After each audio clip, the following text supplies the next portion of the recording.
ನಮಸ್ಕಾರ. ಕಷ್ಟಪಡದೆ ದುಡ್ಡು ಮಾಡುವ ಸುಲಭ ವಿಧಾನ. ನೀವು ಕೂತಿರುವ ಜಾಗಕ್ಕೆ ನಿಮಗೆ ದುಡ್ಡು ಬರುತ್ತೆ ಖಂಡಿತವಾಗ್ಲೂ.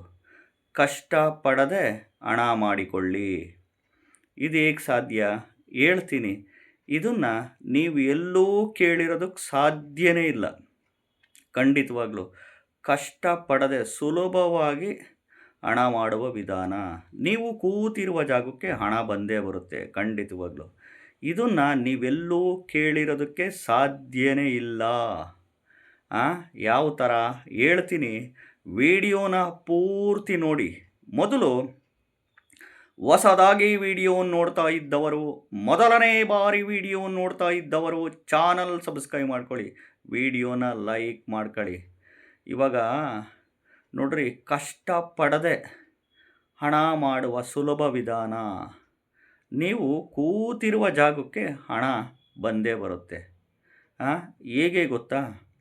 ಮೊದಲು ನಮ್ಮ ಒಂದು ಆಯ್ಕೆಗಳು ಸರಿಯಾಗಿರಬೇಕು.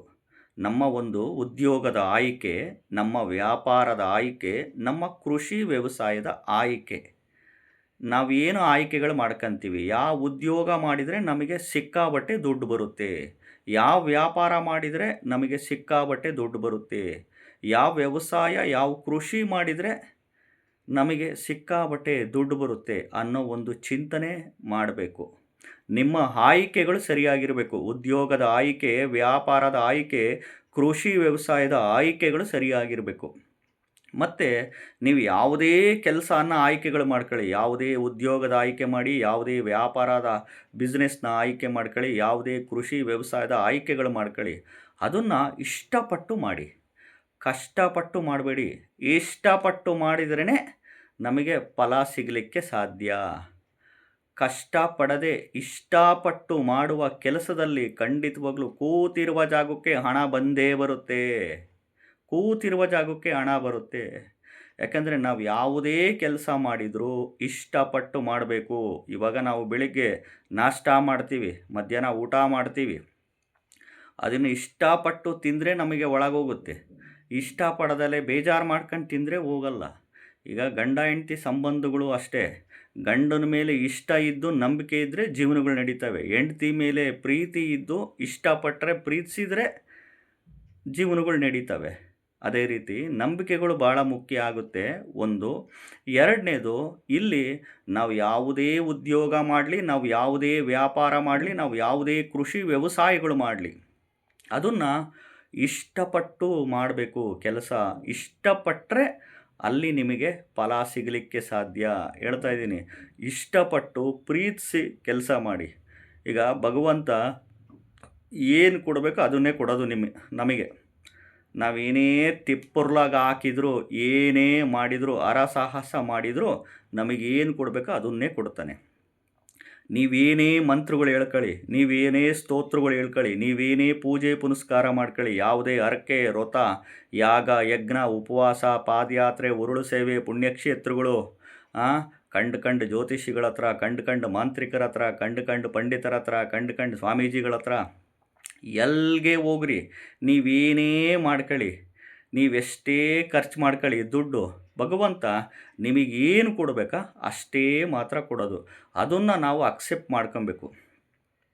ಯಾವಾಗ ನಮಗೆ ಅಕ್ಸೆಪ್ಟ್ ಮಾಡ್ಕೊಳೋ ಮನೋಭಾವ ಇರಲ್ಲ, ಅಲ್ಲಿ ಸಮಸ್ಯೆಗಳು ಉಲ್ಬಣ ಆಗುತ್ತೆ.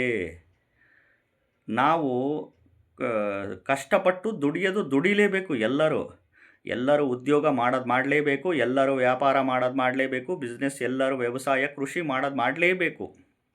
ಆದರೆ ನಾವು ಮಾಡೋ ಕೆಲಸನ ಇಷ್ಟಪಟ್ಟು ಮಾಡಿರಿ. ಇಷ್ಟಪಟ್ಟು ಮಾಡಿದಾಗ ನಿಮಗೇನು ಸಿಗುತ್ತೋ ಫಲ ಅಷ್ಟೇ. ಅದಕ್ಕೆ ಮಾಡಿದವರಿಗೆ ನೀಡು ಭಿಕ್ಷೆ ಅಂತಾರೆ. ಮಾಡಿದವರಿಗೆ ನೀಡು ಭಿಕ್ಷೆ. ಆ ಭಗವಂತ ಸ್ಕ್ರಿಪ್ಟ್ ಬರೆದು ರೆಡಿ ಮಾಡಿ ಭೂಮಿಗೆ ಕಳಿಸ್ಬಿಟ್ಟಿರ್ತಾನೆ ನಮ್ಮನ್ನು. ನಿನಗೆ ಜೀವನದಲ್ಲಿ ಇಷ್ಟೇ ಕೊಡೋದು, ಇಷ್ಟೇ ಅನುಭವಿಸ್ಬೇಕು ಅಂತ. ಅದು ಒಳ್ಳೆಯದು ಪಡ್ಕೊಂಬಂದಿರಬೇಕು, ಐಷಾರಾಮಿ ಜೀವನ ಪಡಿಬೇಕು ಅಂತಂದರೆ ಅದು ಭಗವಂತನ ಇಚ್ಛೆ ಇರುತ್ತೆ. ನಾವು ಮಿಡ್ಲ್ ಕ್ಲಾಸ್ ಜೀವನದಲ್ಲಿ ಬದುಕಬೇಕು ಅಂದರೆ ಅದರದ್ದು ಇಚ್ಛೆ ಇರುತ್ತೆ, ಭಗವಂತನ ಇಚ್ಛೆ.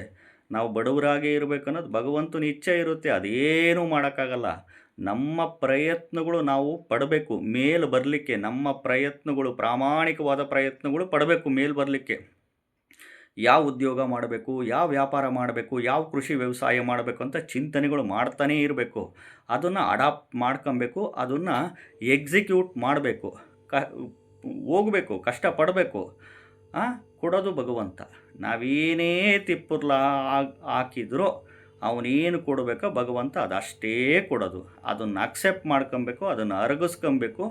ಹೋದರೆ ಮಾತ್ರ ಸುಖವಾದ ಜೀವನಗಳು ನಾವು ಕಾಣ್ಬೋದು. ಇಲ್ಲ ಅಂತಂದರೆ ಬರೀ ಚಿಂತೆಗಳು, ನೋವುಗಳು ಇಷ್ಟೇ ಆಗ್ಬಿಡ್ತು ನಮ್ಮ ಜೀವನ.